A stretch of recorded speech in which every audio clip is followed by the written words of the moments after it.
Praise the Lord. The best wishes to you and your family members in the name of God. దేవుని నామమునకు మహిమ కలుగును గాక. దేవుని నామం పేరట మీకును మీ కుటుంబ సభ్యులందరికీ శుభాభివందనములు. ఈరోజు దేవుని వాగ్దానము, today God's promise.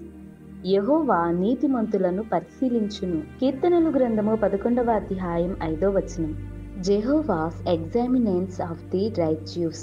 The book of Psalms chapter 11 verses 5. క్రీస్తునందు ప్రియమైన సహోదరి సహోదరులారా, మన దేవుడైన యెహోవా నీతిమంతులను పరిశీలిస్తున్నాడు అని ఈ ఉదయకాల సమయంలోనూ మనందరితోనూ వాగ్దానం చేస్తున్నాడండి. మరి ఎవరైతే నీతిగా ఉంటూ యథార్థమైన వారుగా ఉంటూ దేవుని దృష్టికి నీతిమంతులుగా ఎవరైతే ఉంటారో వారు దేవుని దృష్టికి విధేయులుగా ఉంటారు. దేవుని యొక్క కన్ను ప్రతి ఒక్కరిని చూస్తుందండి. ఆయన కన్ను ప్రతిదీ పరిశీలిస్తుంది.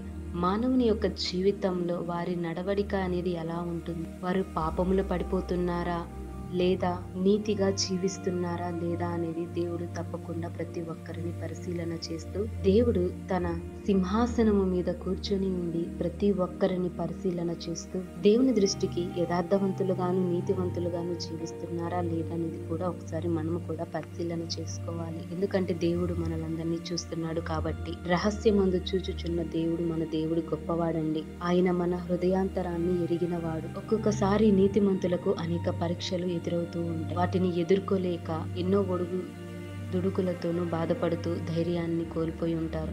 అయినప్పటికీ దేవుడు అంటున్నాడు, విశ్వాసమును కలిగి జీవించండి. దేవుని ఆయన కృప మనందరికీ తోడుగా ఉంటుందండి. కాబట్టి నీవు నేను మనమందరమును దేవుని యందు విశ్వాసం ఉంచి భయము భక్తి కలిగి నీతిమంతుల వలె వర్ధిల్లేలా యథార్థమైన వారుగాను మనమందరము ఉందుము గాక. ప్రార్థన. కృపా సత్య సంపూర్ణుడవైన మా యేసయ్య, నీ యొక్క శ్రేష్టమైన ఘనమైన నామమును బట్టి స్తోత్రములు. ప్రభువా, గతించిన కాలమంతయు మమ్మల్ని కాచి కాపాడి మరి యొక్క ఉదయకాల సమయంలోనికి మమ్మల్ని అందరినీ నడిపించుకున్న విధానాన్ని బట్టి స్తోత్రాలు.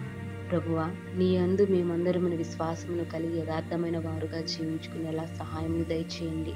నీ కృపా వాత్సల్యతలో మేమందరమును నీతిమంతులుగాను నీ దృష్టికి యథార్థవంతులుగాను జీవించుకునే ధన్యతను యొక్క కృపాను నీ వెలుగును మాకు దయచేయండి. ప్రభువా, ఎందరైతే త్రొట్టిల్లిపోతున్నారో అట్టి వారందరినీ నీ మార్గంలోనికి నడిపించుకొని నీ యొక్క కృప వాత్సల్యతను ప్రతి ఒక్క బిడ్డతోనూ మాట్లాడి వారిని గద్దించి మారు మనసు కలిగేలా నీతిమంతులుగాను ఉండే కృపను మా అందరికి దయచేయమని వాక్యం వినే ప్రతి ఒక్కరికి వాక్యం ప్రతి ఒక్కరి హృదయాలలో భద్రపరుచుకునేలా సహాయము దయచేయమని యేసు నామమున ప్రార్థిస్తున్నాను తండ్రి. ఆమేన్.